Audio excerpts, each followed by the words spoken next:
The first sign of alien life appeared on a Tuesday morning, exactly 300 kilometers above the Pacific Ocean. Commander Taiyang Kim was drinking his third cup of coffee in the monitoring station beneath. So when every screen in the room turned bright red, alarms screamed through the underground facility. His hands moved automatically, pulling up data streams while his mind tried to process what the sensors were telling him. 53 massive objects had just appeared in Earth's orbit. They hadn't flown there. They hadn't approached from deep space. They had simply materialized, as if reality itself had opened a door and let them through. Within 20 minutes, every military base on Earth was on high alert. Within an hour, the objects had been confirmed as spacecraft, each one larger than anything humanity had ever built. Within 3 hours, they sent a message. The transmission came in perfect English, Mandarin, Spanish, Arabic, and 200 other Earth languages simultaneously. Someone had been watching humanity for a long time. The message was simple and direct. The Galactic Dominion, rulers of this sector of space, welcomed Earth to the community of intelligent species. An ambassador would arrive shortly to discuss Earth's integration into the Empire. Humanity should prepare to receive their new place in galactic civilization. The tone was friendly but firm, like a teacher explaining rules to a child who had just entered school. Taeyang watched the alien fleet through high magnification cameras. The ships were beautiful in a way that human vessels were not. Smooth curves, gleaming metal, energy fields that shimmered like heat waves in summer. Human ships were angular, practical, covered in sensor arrays and weapon ports like metal porcupines. These alien vessels looked like they had been grown rather than built. They orbited Earth in perfect formation, making no hostile moves, but their presence alone was a statement of power. President Minji Park called an emergency session of the World Council. For once, every nation on Earth agreed on something. They would meet this ambassador and hear what the Dominion had to say. Taiyang was assigned to the security detail. He watched as a small shuttle detached from the largest alien ship and descended toward the landing pad in Geneva. The craft landed without making a sound, settling on invisible cushions of force. The ambassador who emerged was tall and thin, with pale blue skin and large dark eyes. He wore robes that seemed to shift colors in the light. 2 guards flanked him, carrying no visible weapons, but radiating an aura of contained power. The ambassador's name was Velther, and he spoke with the absolute confidence of someone who had done this hundreds of times before. He had guided 847 species into the Dominion. Earth would be number 848. Inside the council chamber, Velther presented his offer. The Dominion controlled thousands of worlds and provided protection, technology, and trade to all member species. In exchange, Earth would accept Dominion authority in certain matters. Questions of war and peace would be decided by the Empire. Earth would pay an annual tribute of resources. Human ships would be restricted to certain regions of space. A Dominion governor would oversee Earth's transition into civilized society. The process would take perhaps 50 years, after which humanity would enjoy all the benefits of imperial citizenship. President Park listened carefully. She asked about the tribute. Velther named figures that would require mining entire asteroid belts. She asked about military restrictions. Velther explained that primitive species could not be trusted with weapons in civilized space. She asked about the governor's authority. Velther smiled and said the governor would have final say on all major decisions. But Earth would retain local autonomy in small matters. Taiyang stood against the wall, watching the faces of Earth's leaders. He saw anger being carefully controlled. He saw pride being swallowed. He saw the quick glances between military commanders who were all thinking the same thing. This wasn't a negotiation. This was a demand wrapped in polite language. The Dominion was offering humanity a choice between being a protected vassal or being conquered. Velthor gave Earth 30 days to consider. He returned to his shuttle, still smiling, completely confident in how this would end. His species had been doing this for 3,000 years. Species always accepted. The alternative was too terrible to contemplate. The Dominion had weapons that could burn continents. They had ships that could turn oceans to steam. Resistance was suicide. An intelligent species did not commit suicide. The moment the shuttle left, the council chamber erupted. Voices rose in 24 languages, but the message was the same. Some argued for acceptance. The Dominion would destroy Earth if challenged. Better to survive as servants than die as free people. Others argued for defiance. Humanity had fought too long and too hard for freedom to surrender it now. The debate raged for 6 hours.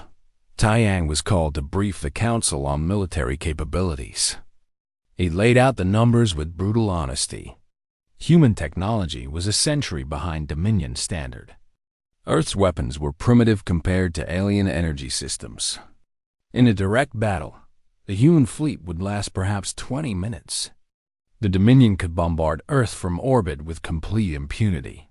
From a purely military standpoint, resistance was impossible. President Park asked him one question. "Commander Kim, can we win?" Taiyang thought carefully before answering. "In a fair fight? No. But humanity has never fought fair." The room went quiet. Every person there understood what he meant.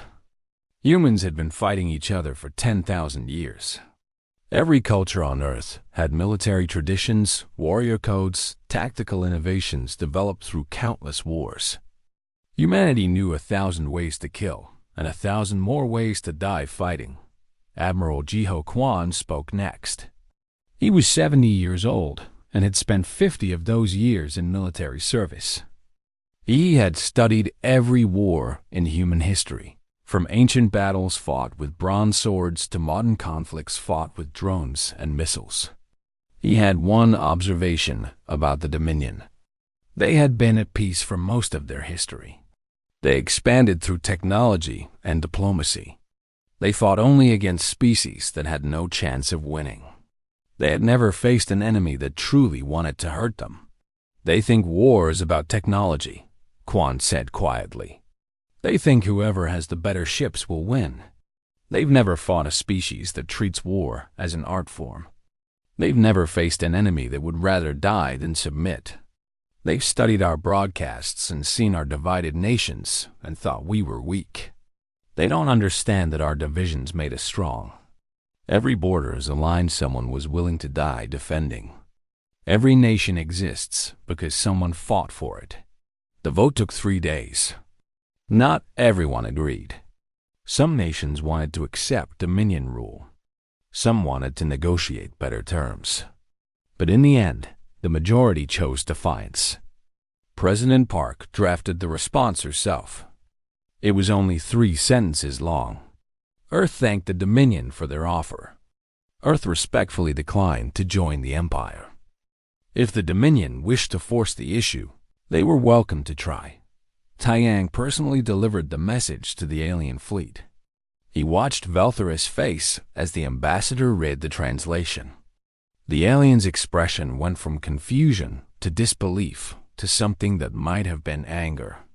No species had ever said no. Not in 3,000 years of imperial expansion. Velthor demanded to know if Earth leaders understood what they were choosing. Taiyang said they understood perfectly. They were choosing war. The alien ambassador left Earth that day. The Dominion fleet remained in orbit, silent and watchful. Across the planet, humanity began preparing for the fight of its existence.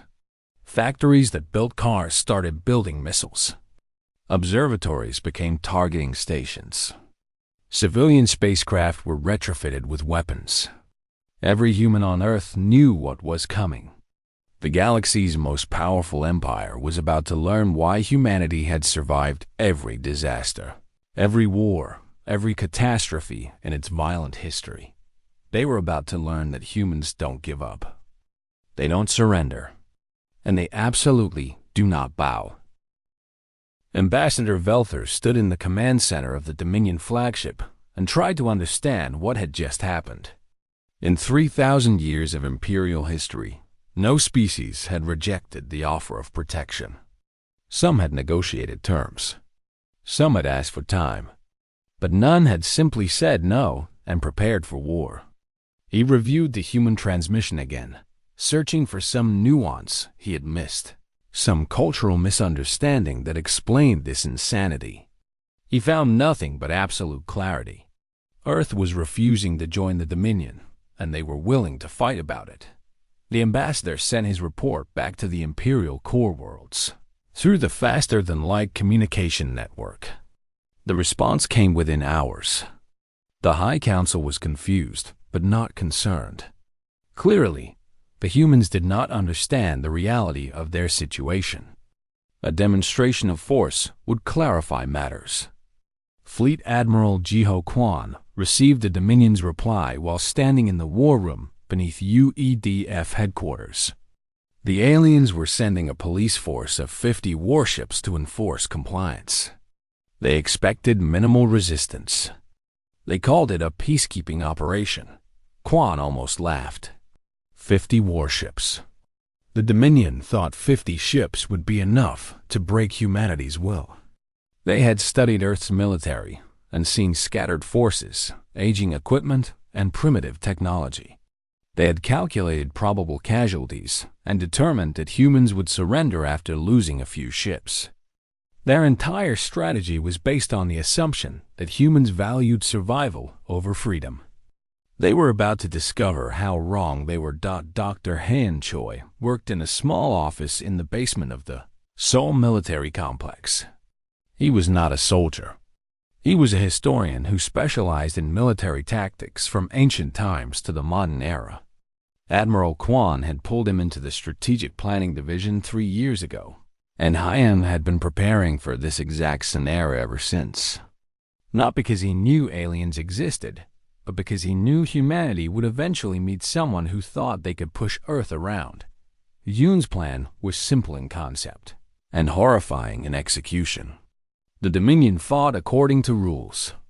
They had honor codes about civilian targets, proportional response, and formal declarations of battle zones. They fought wars the way chess players played chess, with agreed-upon rules and gentlemanly conduct. Humanity had abandoned that kind of warfare 5,000 years ago. Humans fought to win, and winning meant using every weapon, every tactic, and every trick that might work. If the enemy had rules, you broke them. If they expected honor, you gave them ambush. If they wanted a fair fight, you made sure the fight was as unfair as possible in your favor. The key to the plan was understanding what the Dominion valued. They valued their ships because ships were expensive and took years to build. They valued their crews because every Dominion citizen was educated and trained for decades. They valued order and predictability because their entire civilization was built on careful planning. Hyan's strategy was designed to attack every single one of those values simultaneously. Make the Dominion pay in ships.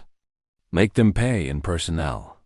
Make them afraid that any battle could turn into chaos at any moment. Captain Dain Song volunteered for the first strike. She was 34 years old and had commanded the destroyer Seoul's Fury for 2 years. When Admiral Kwan explained what the mission required, Dain did not hesitate. Her ship, her crew, 300 lives in exchange for taking out the Dominion flagship and as many support vessels as the blast could reach. It was a suicide mission, and every single person on her ship volunteered. The Dominion police force entered the solar system exactly on schedule. They moved in textbook formation, shields up, weapons ready, but not charged to firing level. They were not expecting a real fight. Fleet Commander Rathfon sent a message to Earth demanding immediate surrender. No response came. Instead, a single human destroyer accelerated out of Mars orbit on a direct intercept course. Rathven ordered a warning shot. The human ship did not slow down. On the bridge of Sol's Fury, Dayan sat in the command chair and watched the Dominion flagship grow larger on the view screen. Her hands were steady. Her voice was calm as she gave the final orders. Maximum acceleration. Disable all safeties. Arm every nuclear warhead in the ship's magazine and set them to detonate on impact. The crew worked at their stations with absolute focus. Nobody spoke about fear. Nobody talked about dying. They had already made peace with that. Now, they were just doing their jobs. Rathven finally understood what was happening about 30 seconds before impact. The human ship was not maneuvering for attack position. It was ramming. He ordered evasive action, but capital ships could not turn quickly. He diverted all power to forward shields and braced for impact. The Sol's Fury hit the shield at 12% of light speed with enough force to crack planets. For exactly 1.3 seconds, the shield held. Then the laws of physics and the nuclear payload did their work. The explosion lit up Earth's sky like a second sun. The Dominion flagship and everything within 500 kilometers simply ceased to exist. Superhot plasma expanded in a perfect sphere, consuming 3 support vessels that were too close. The shockwave disabled another 3 ships and sent debris tearing through the fleet at speeds that turned metal into shrapnel. 7 Dominion vessels destroyed in the opening seconds of the war. 4,000 aliens dead before they could understand what had happened. Lieutenant Minhoan led a fighter squadron that had been waiting behind one of Mars's moons. The moment the blast cleared, his pilots accelerated into the chaos. The Dominion point defense systems were blind from the EMP. Their formation was broken. Their commanders were screaming contradictory orders. Minho's fighters got within 200 meters before launching nuclear-tipped torpedoes at the capital ships.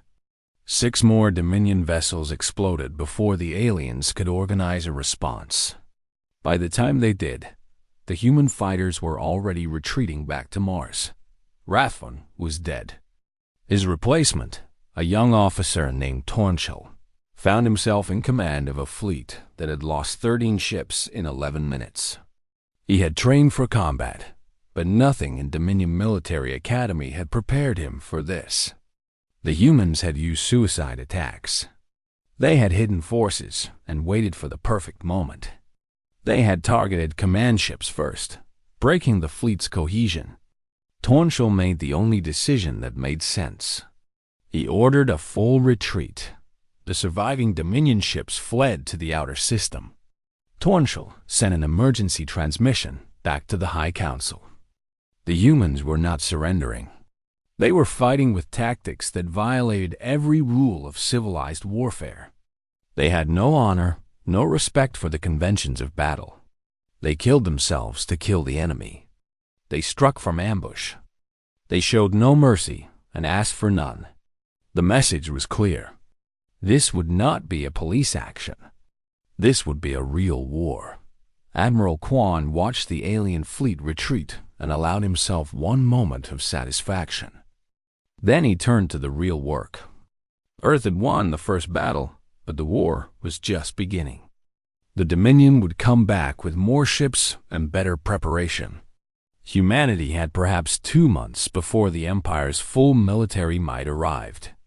In that time, Earth needed to prepare defenses that would make the Dominion pay for every kilometer of space. Every moment of occupation, every attempt to enforce their will. President Minji Park addressed Earth that night. She stood in front of cameras and spoke to 7 billion humans in quiet, steady words. 300 brave souls had died defending Earth's freedom. They would not be the last. The Dominion thought humanity would surrender after seeing their power. They did not understand that humans had been fighting hopeless battles for their entire history. The Spartans at Thermopylae knew they would die. The defenders of the Alamo knew they would die. The soldiers at countless forgotten battles throughout history knew they would die. They fought anyway. because some things mattered more than survival. In the Dominion capital, 2,000 light-years away, the High Council convened an emergency session. They reviewed the reports from the solar system with growing alarm. 13 ships lost in the first engagement. A flagship destroyed by suicide attack. A commander dead before he could issue proper orders. The humans had fought like nothing the Dominion had encountered before. Wild, unpredictable, vicious. The Council debated for 3 days before reaching a decision. They would send a real war fleet. 500 vessels under the command of War Marshal Kethron, the Empire's most experienced military leader.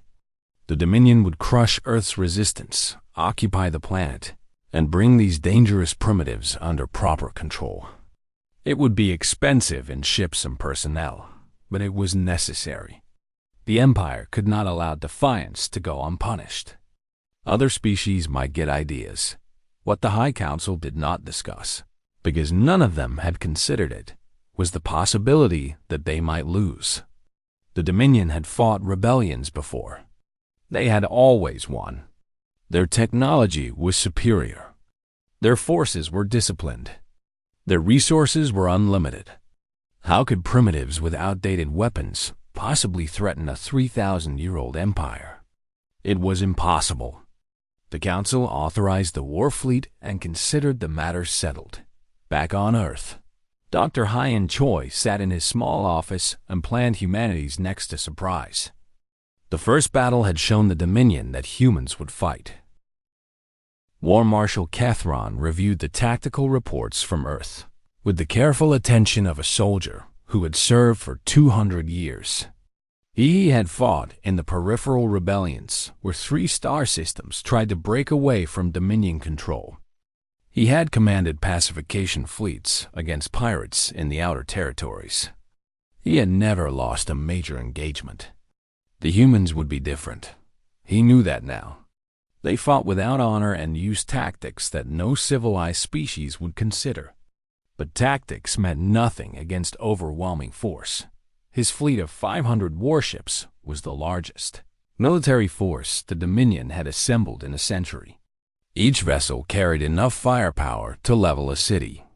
Each crew was trained and experienced.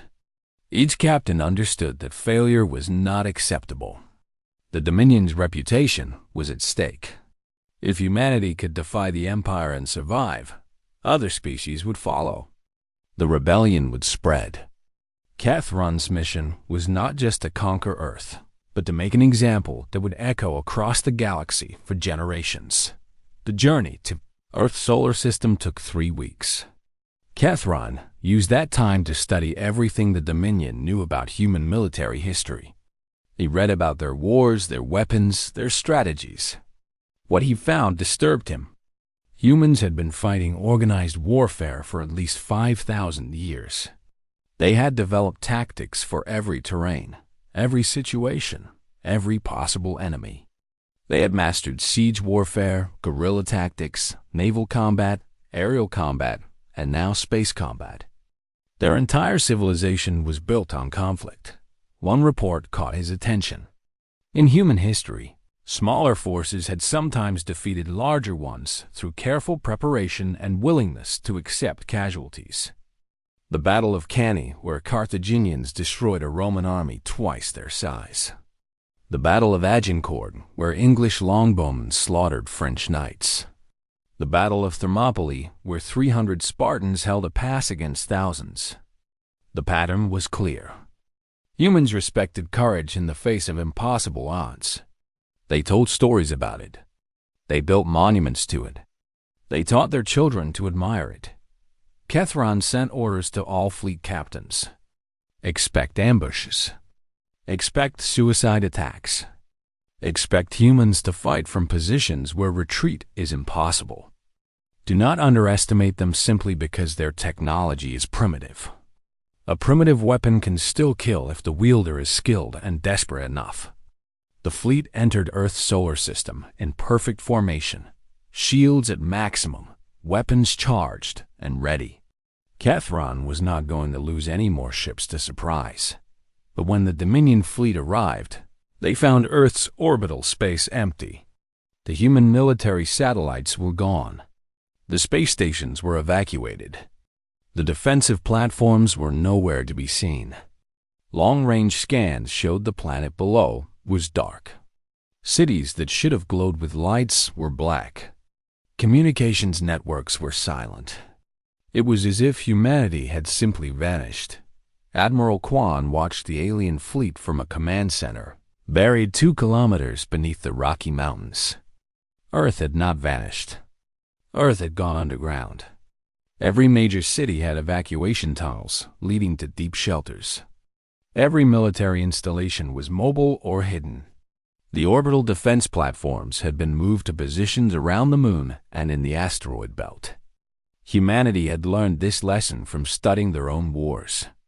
You could not defend everything, so you defended nothing and let the enemy waste resources attacking empty targets. Colonel Barham Lee commanded the Orbital Defense Force, which now consisted of exactly 0 fixed positions and several thousand moving pieces. For 3 days, her teams had been seeding Earth's orbital space with debris. Steel ball bearings the size of marbles, titanium fragments from scrapped satellites, aluminum shavings, copper wire, glass beads, millions upon millions of tiny objects, each one traveling at 7 to 8 kilometers per second in carefully calculated orbits dotted orbital velocity. A paint chip hit with the force of a bullet. A marble-sized ball bearing hit like an artillery shell. The debris field that Colonel Lee had created would tear through anything that tried to establish low orbit around Earth. The Dominion shields could stop energy weapons and missiles, but they had never been designed to handle clouds of tiny projectiles moving at speeds that turned simple metal into kinetic death. Cathron ordered his fleet to establish orbital control. The ships descended toward Earth in standard formation, expecting to begin bombardment of military targets. The first ship hit the debris field at an altitude of 2,000 kilometers. Sensors screamed warnings about incoming objects, but point defense systems could not track millions of targets simultaneously. The debris tore through sensor arrays, punctured hull plating, and shredded communication antennas. Within 60 seconds, the ship was tumbling out of control, its crew dead from explosive decompression. 9 more ships tried to descend and met the same fate. Cathron realized the trap too late. The humans had turned orbital mechanics into a weapon. The debris was too small to shoot, too numerous to avoid, and moving too fast to escape. Any ship that entered low orbit would be destroyed. The only safe position was in high orbit, where the debris field was thinner. But from high orbit, the Dominion weapons could not target anything smaller than a city, while the Dominion fleet was blind and damaged. Struggling to reorganize in high orbit, humanity struck from 3 directions simultaneously. Nuclear missiles launched from submarines hidden in Earth's deepest oceans. The submarines had been waiting submerged for 2 weeks, silent and invisible to orbital sensors. The missiles broke the surface and accelerated toward space on pillars of flame. 150 warheads, each one aimed at a different Dominion ship. The Dominion point defense system shot down most of them, but not all. 17 nuclear weapons detonated against shields or hull armor. 7 Dominion ships died in atomic fire. Lieutenant Minho An led another fighter attack, this time launching from hidden bases on the far side of the moon. His pilots had been training for this exact mission for 2 months. They knew every approach vector, every shield frequency, every weak point in Dominion ship design. 12 more alien vessels exploded. The third attack came from the asteroid belt. What the Dominion had thought was a civilian mining station revealed itself as a military outpost. The mass driver that supposedly launched ore toward Earth's factories turned and fired solid tungsten rods at 0.03% light speed. The rods massed 50 tons each and hit like the fist of an angry god. Shields designed to stop energy weapons offered no protection against solid matter moving at relativistic velocity. The rods punched through shields, through hulls, through entire ships from bow to stern. 8 more Dominion vessels simply came apart. In 2 days of fighting, Kethron lost 27 ships. He pulled the fleet back to the outer system and tried to understand what was happening. The humans had no ships in open combat. Their entire military was hiding, striking from ambush, and disappearing before the Dominion could respond. It was not warfare as Kethron understood it. It was assassination on a massive scale. Dr. Sora Han worked in a secure facility in South Korea where she analyzed intercepted Dominion communications. Before the war, Sora had been a linguist studying ancient human languages. Now she was using those same skills to break alien encryption and listen to enemy signals. What she heard gave Earth hope. The Dominion fleet was not just damaged. It was afraid. Messages between ships spoke of human devils who attacked from nowhere and disappeared like ghosts. Crews were refusing orders to descend toward Earth. Captains were demanding reinforcements before continuing the assault. SORA sent her reports to Admiral Kwan. The psychological impact was as important as the physical damage. The Dominion had expected to crush a primitive species in a few days. Instead, they were being hunted by an enemy they could not see and could not predict. Fear was spreading through their fleet like a virus. Every dark patch of space might hide human fighters. Every piece of debris might be a weapon. Every moment of silence might be the calm before another ambush. But Kethron was not finished. He was angry now, which was dangerous for Earth. An angry enemy might make mistakes, but an angry enemy with overwhelming force could also do terrible damage. The War Marshal gathered his remaining ships and announced his intention to bombard Earth from extreme range. If the humans would not come out and fight properly, he would burn their planet from orbit until they surrendered. It was crude and brutal, but Kethron no longer cared about following civilized rules of war. The humans had taught him that war had no rules. Major Ji-won Park of Earth Intelligence had anticipated exactly this response. She activated the second phase of humanity's strategy. For 3 weeks, Earth's intelligence services had been compiling every piece of information they could find about the Dominion. War crimes committed during past rebellions, corruption among imperial officials, exploitation of member species, propaganda about the Empire's benevolent rule contrasted with reality of forced tribute and occupation. G1 had built a complete picture of everything the Dominion wanted to keep hidden. As Kethron prepared to bombard Earth, G1 released all of it directly to the galactic communication networks. Every piece of intelligence, every document, every intercepted conversation. Asterisk. The galactic communication networks burned with information for 3 straight days. Every news service, every independent broadcaster, every diplomatic channel carried the same story. Earth's release of classified Dominion documents had sparked the largest political crisis in Imperial history. On worlds across the Empire, beings who had never questioned their place in the galactic order suddenly had proof that their rulers saw them as subjects to be managed rather than citizens to be protected. Ambassador Velther watched the chaos unfold from his quarters aboard the diplomatic vessel that orbited a neutral station far from Earth. He had been recalled from the front lines, which was probably wise since War Marshal Kethron had openly blamed the diplomatic corps for underestimating humanity. Velther could not argue. He had studied human broadcasts and concluded they were primitive and divided. He had seen their wars and thought them weak for fighting among themselves. He had not understood that every one of those conflicts had been training for this moment. On the Dominion homeworld of Althea, the High Council met in chambers that had stood for 3,000 years. The council members were old, some of them ancient by the standards of their long-lived species. They had guided the Empire through centuries of peaceful expansion. They had integrated hundreds of species without firing more than a handful of shots. They had built a civilization that valued order, education, and the careful administration of galactic affairs. Now that civilization was fracturing and they did not know how to stop it, the military advisors presented their options. They could commit more forces to Earth, perhaps as many as 2,000 vessels. They could attempt a full planetary invasion, landing troops to occupy human cities. They could deploy weapons of mass destruction and simply eliminate the human threat permanently.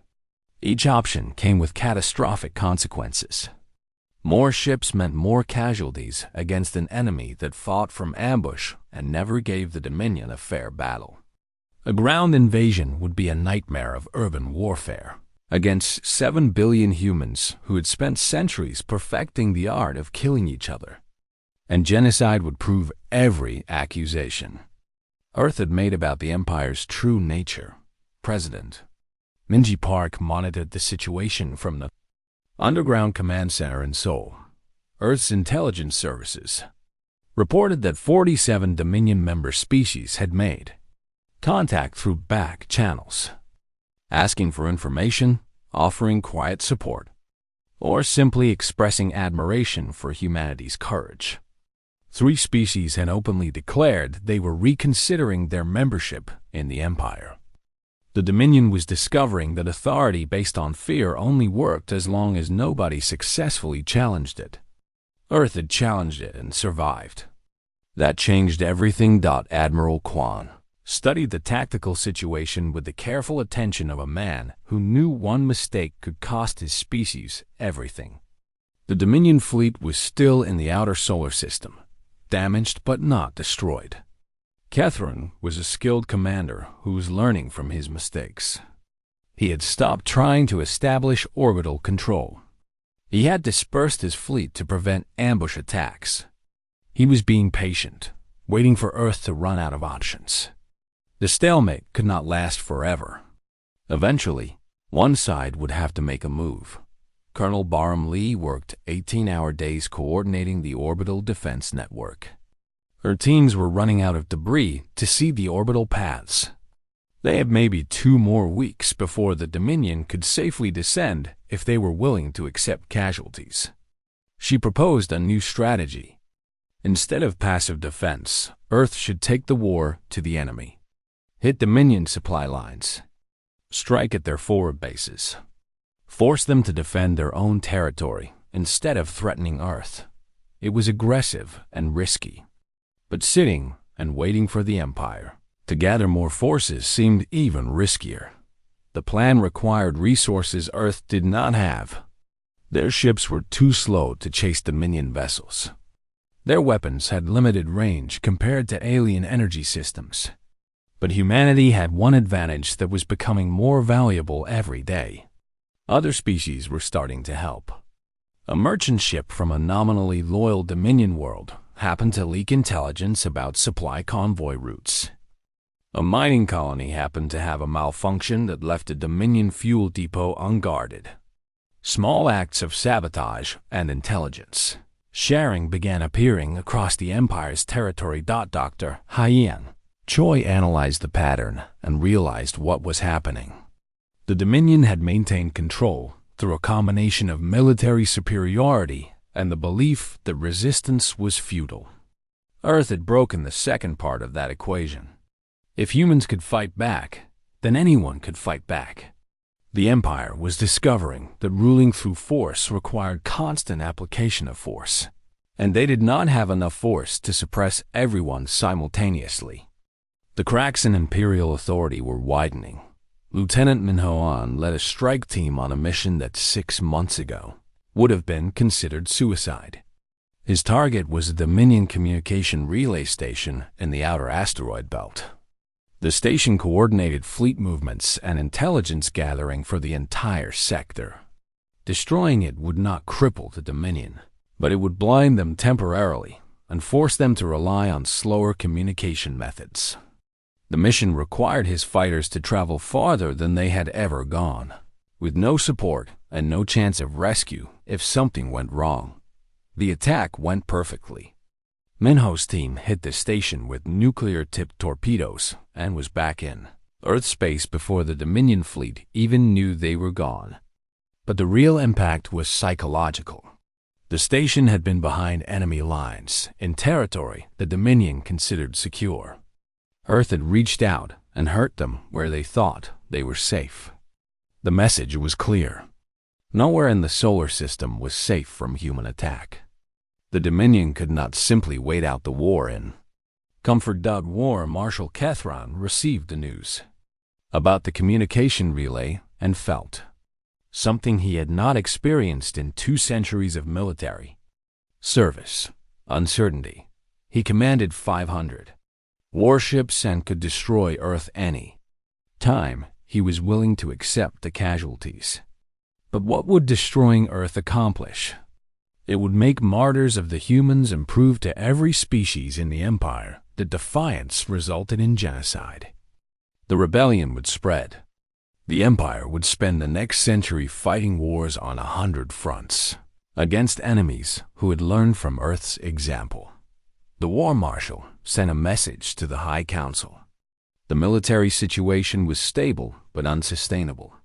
He could maintain the blockade of Earth indefinitely, but he could not conquer the planet without losses that would cripple the Dominion fleet for years. He recommended negotiation, not surrender, he emphasized. Not acceptance of human terms, but a negotiated settlement that would allow both sides to claim victory and prevent the conflict from escalating further. The council debated for 4 days before agreeing. Ambassador Velthor returned to Earth for the second time. His arrival was very different from his first visit. No confident smiles.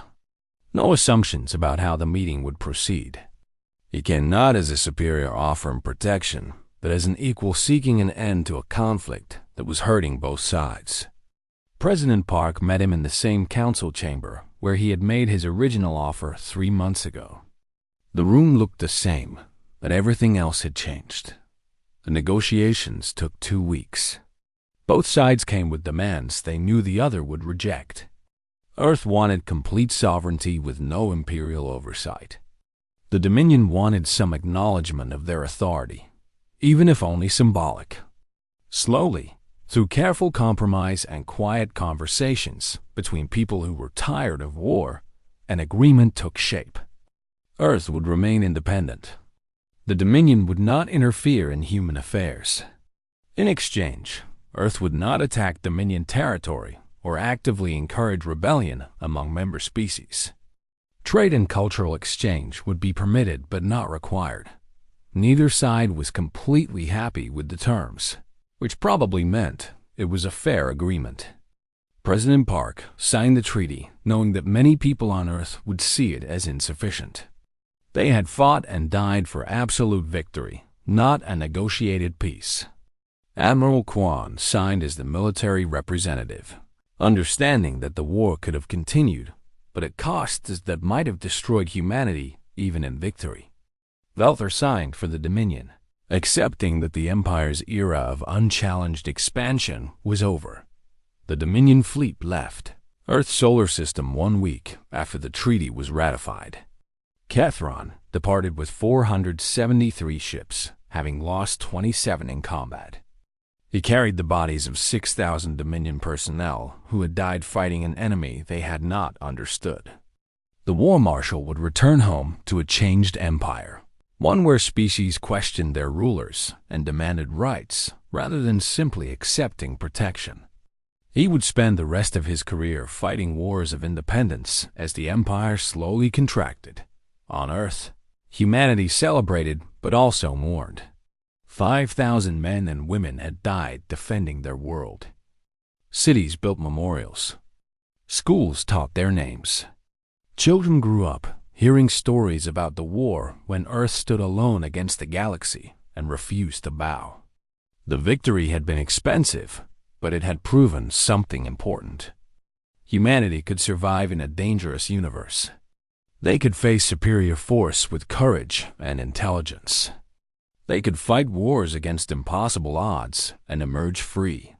Asterisk. The treaty had been in effect for 6 months when the first delegation arrived from the outer territories. They came from a species called the Venari, wolf-like beings who had been part of the Dominion for 800 years. Their representative was an elder named Keleth, who spoke through a translation device in careful, measured words. His people had watched Earth's war with great interest. They had seen a smaller species defy the Empire and survive. Now they wanted to learn how humanity had done it. More importantly, they wanted Earth's help achieving their own independence. President Minji Park met with Keleth in private before bringing the request to the World Council. She explained that Earth could not fight the Dominion's wars for other species. Humanity had barely survived its own conflict and needed time to rebuild. But she also understood that the galaxy had changed. Earth could not return to isolation and pretend the Empire would leave them alone forever. The only way to ensure lasting peace was to ensure that the Dominion could never again threaten Earth with overwhelming force. That meant the Empire needed to be weaker, which meant supporting species that wanted independence. The Council debated for 3 weeks before establishing the framework that would guide Earth's actions for the next decade. They would provide military training and strategic advice to any species that requested it. They would share intelligence about Dominion force deployments and weakness points. They would offer diplomatic support and help organize coalitions of independence movements. But Earth would not send its fleet to fight other species' wars. Those species would have to win their freedom the way humanity had won its own freedom, through courage, sacrifice, and a willingness to pay the price for independence.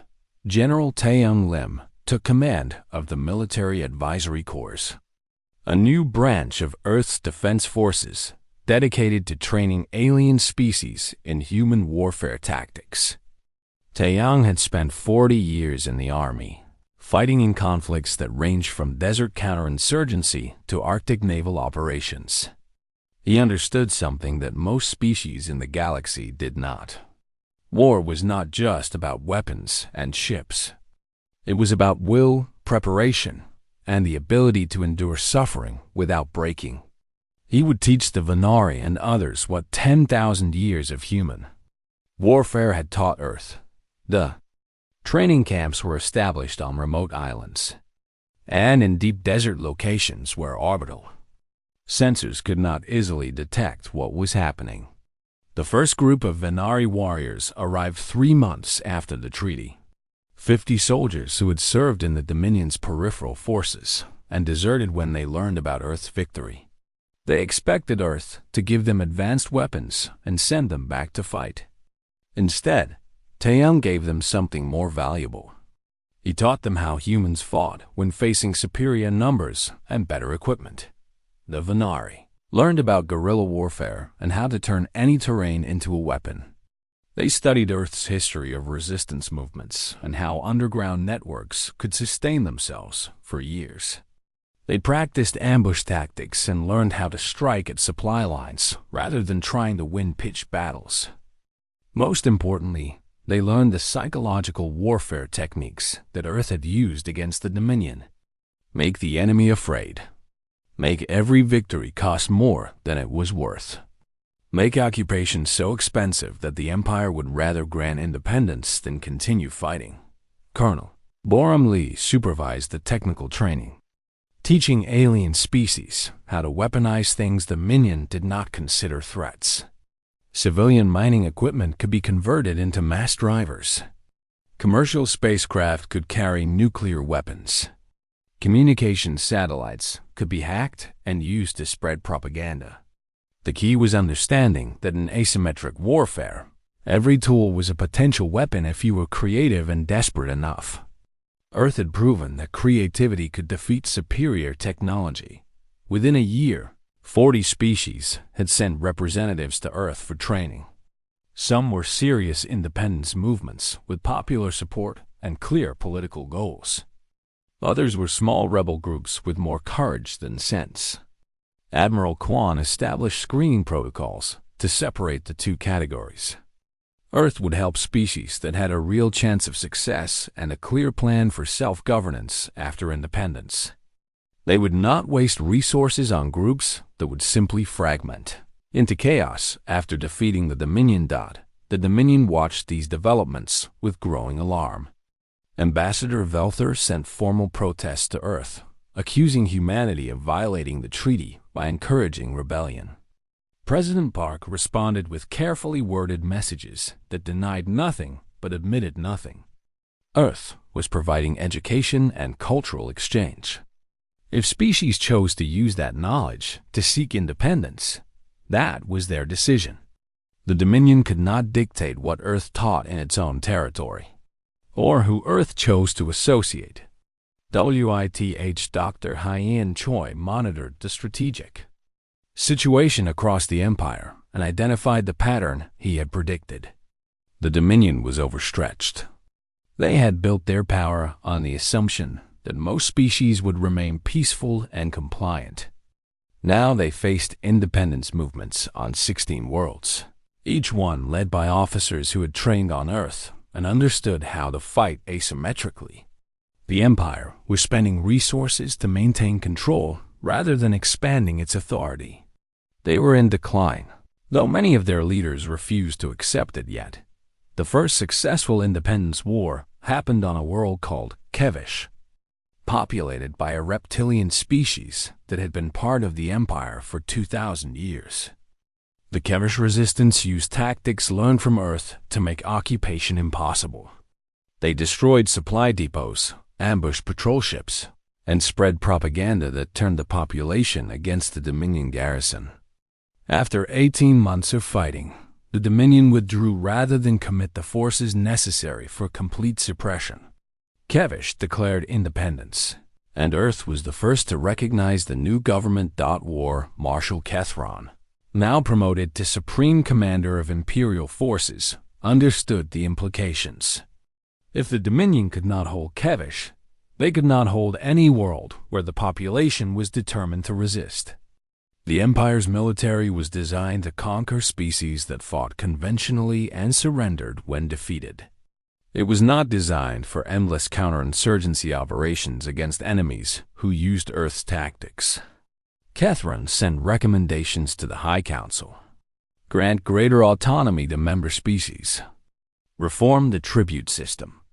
Make membership in the Empire attractive rather than compulsory. The Council debated but took no action. They still believed the situation could be controlled. Lieutenant Min Ho-an, now promoted to captain, led a very different kind of mission 18 months after the treaty. His target was not a military objective, but a diplomatic one. A species called the Toroth wanted independence, but faced a Dominion fleet that was preparing to bombard their homeworld into submission. The Toroth had asked Earth for help, not military intervention, but a show of force that might make the Dominion think twice. Minho took a squadron of fighters on a high-speed run through the system, conducting reconnaissance and demonstrating that Earth could reach the Toroth world if necessary. The Dominion fleet withdrew rather than risk a confrontation with humans. The Toroth achieved independence without firing a shot. Major Jiwon Park expanded Earth's intelligence operations to cover the entire Dominion sphere of influence. Her analysts tracked fleet movements, monitored communications, and identified which species were considering independence movements. The intelligence was shared freely with any group that requested it. Earth became the central hub of information for resistance movements across the galaxy. The Dominion could no longer move forces without Earth knowing about it. They could no longer suppress independence movements without humanity, providing strategic advice to the rebels. 3 years after the treaty, the pattern was clear to anyone who studied galactic politics. The Dominion Empire was collapsing from the periphery inward. 18 species had achieved independence. Another 30 were in active rebellion. The Empire's military was exhausted from fighting wars. It could not win against enemies that refused to fight fair. Trade networks were disrupted. Tribute payments were falling. The central government was losing authority, even on worlds that remained nominally loyal. The 3,000-year-old empire was dying, and Earth had killed it without conquering a single planet. Ambassador Velther met with President Park for the last time in his official capacity. He was retiring from diplomatic service and returning to Althea. He told Park something that he would never say in an official report. Humanity had been right, and the Dominion had been wrong. The Empire had built its power on the backs of species that never consented to be ruled. Earth had exposed that injustice, and the galaxy was better for it. The Dominion could have been a voluntary alliance of equals. Instead, they chose to be conquerors, and conquerors eventually meet someone who refuses to be conquered. Park asked Velther what he thought would happen to the Dominion. The old ambassador considered carefully before answering. The Empire would survive in some form, he believed. The core worlds still valued stability and order, but it would be smaller, humbler, and more respectful of other species' rights. The age of imperial expansion was over,